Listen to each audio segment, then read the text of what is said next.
Allah Bapa, Putra dan Roh Kudus, terima kasih.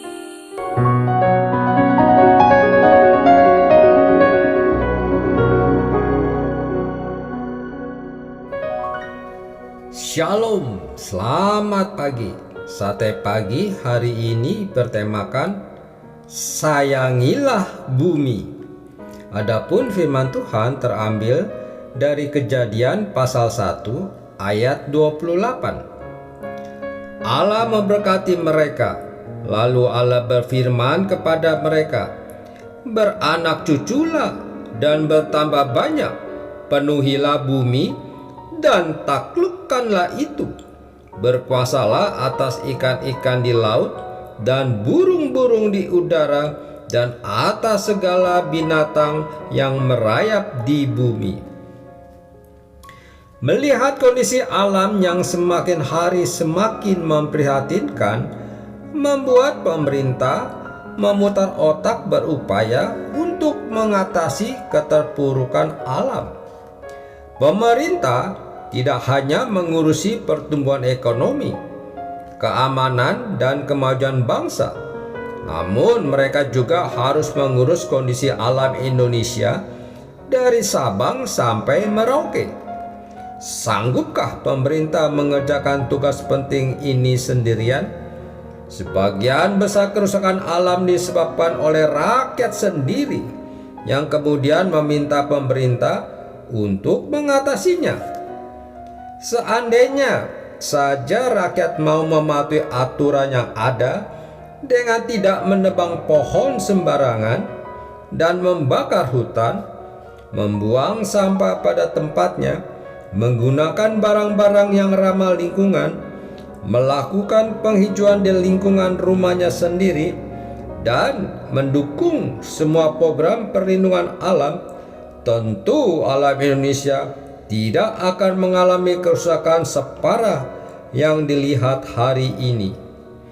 Pemerintah sendiri sudah melakukan hal-hal kecil, namun berdampak besar bagi kondisi bumi, seperti pemberlakuan aturan kantong plastik berbayar mulai tanggal 21 Februari hingga 31 Mei 2016. Lalu per tanggal 1 Juni 2016 diberlakukan lagi kantong plastik gratis, namun jenis yang berbeda dengan sebelumnya, yaitu yang ramah lingkungan.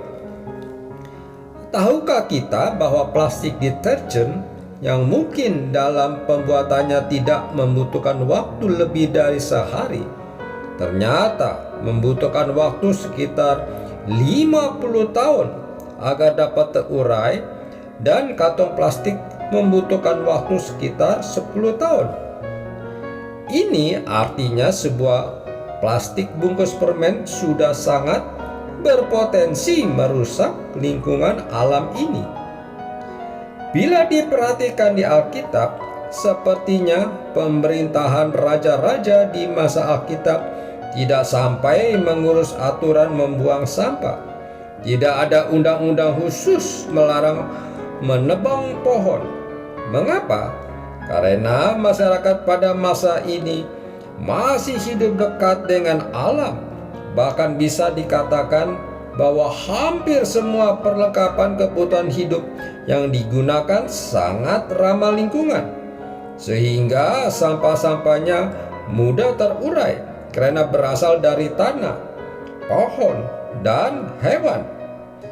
Memang kita tidak harus kembali menjalani hidup seperti itu, tetapi kita dapat mengurangi dampak kerusakan bumi dengan mengurangi penggunaan barang-barang yang membuat sampah menjadi banyak. Coba kita hitung sampah plastik. Bila kita belanja ke pasar, membeli 3 barang di tempat yang berbeda, maka kita membawa pulang 3 tempat plastik. Lalu kita mampir ke warung untuk membeli snack dan dibungkus kantong plastik. Kemudian membeli makanan yang juga dibungkus kantong plastik. Berapa banyak sumbangan sampah plastik yang kita berikan sepanjang hidup kita? Mari hidup lebih bijak, karena melestarikan alam adalah tugas kita. Kalau terpaksa harus menggunakan plastik, kita bisa mendaur ulang menjadi barang berguna yang lain. Di samping itu, kita perbanyak penggunaan barang yang ramah lingkungan seperti yang terbuat dari kertas dan tembikar. Amin. Mari kita berdoa. Bapa Surgawi, aku mau terlibat dalam menjaga kondisi alam ini. Mohon ingatkan aku jika aku malah bertindak salah dan merusaknya. Di dalam nama Tuhan Yesus, aku berdoa. Amin.